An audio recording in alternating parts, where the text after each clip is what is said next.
How to fix Google street view, please check your connection problem.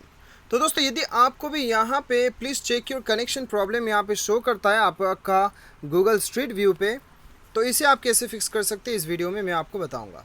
तो दोस्तों यहाँ पे देखिए आपको क्या करना है, यहाँ पे देखिए किस वजह से ये प्रॉब्लम आपको शो होता है। सबसे पहले तो आपका यदि इंटरनेट कनेक्शन ऑफ है, कभी कभी ऑटोमेटिकली ऑफ हो जाता है, तो ऑफ होने की वजह से आपको प्रॉब्लम हो सकता है, या फिर आपका इंटरनेट कनेक्शन स्लो होने की वजह से आपको ये प्रॉब्लम हो सकता है।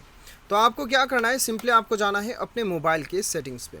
सेटिंग्स पे जाने के बाद में एकदम नीचे आके इंस्टॉल्ड ऐप्स पे जाना है।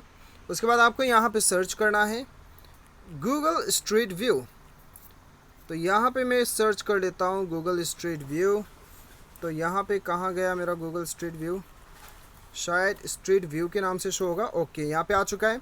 इसके ऊपर क्लिक करने के बाद में स्टोरेज में जाना है, क्लियर डाटा में क्लिक करके क्लियर ऑल डाटा कर देना है, ओके कर देना है। अब ये करने के बाद में दोस्तों आपको अपना मोबाइल को एक बार रीस्टार्ट कर लेना है और उसके बाद में आपको स्ट्रीट व्यू खोल लेना है। आपका स्ट्रीट व्यू काम करने लगेगा। उम्मीद करता हूँ आपको वीडियो पसंद आया होगा। Thanks for watching.